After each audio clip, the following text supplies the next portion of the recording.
ভোরের আলো ফোটার ঠিক মুহূর্তটা চারপাশটা তখনও নিঝুম। ব্যস্ত শহরের যে রূপ আমরা দিনে দেখি, ভোরের এই শান্ত চেহারাটা একদম আলাদা। হাই, আমি মৌসুমি। আমার নতুন একটা ব্লগে তোমাদের অনেক অনেক স্বাগত। এখন হচ্ছে ঘড়ির কাঁটায় বাজে হচ্ছে সকাল 4:30।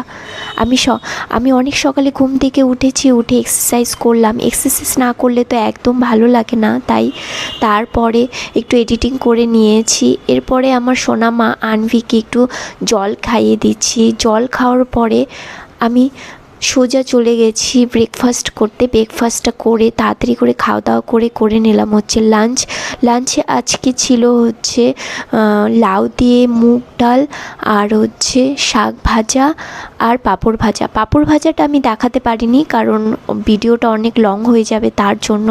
তো আমি হচ্ছে লাউ ডালটা বানিয়ে নিচ্ছি। দেখতে কিন্তু খুব ভালো হয়েছে এবং খেতেও কিন্তু অসাধারণ হয়েছে। তো শাকটা আমি সোমবার দিয়ে নিচ্ছি। সোমবারে আমি দিয়েছি হচ্ছে কালো জিরে আর হচ্ছে শুকনো লঙ্কা। শাকটাও আমার হয়ে গেছে। এরপরে আমি তাড়াতাড়ি করে রান্নাঘরটা পরিষ্কার করে নেব এবং ঘরও পরিষ্কার করে নিয়ে ঘর মুছে স্নান করে চলে আসলাম হচ্ছে পুজো দিতে আমার ভীষণই ভালো লাগে। আর যত তাড়াতাড়ি পুজো দেওয়া যায় তত ভালো, তাই আমি সকাল সকাল তাড়াতাড়ি করে কাজবাজ করে নিয়ে 12টার মধ্যে আমি পুজোটা কমপ্লিট করে নেই। 12টার মধ্যে কমপ্লিট না করলে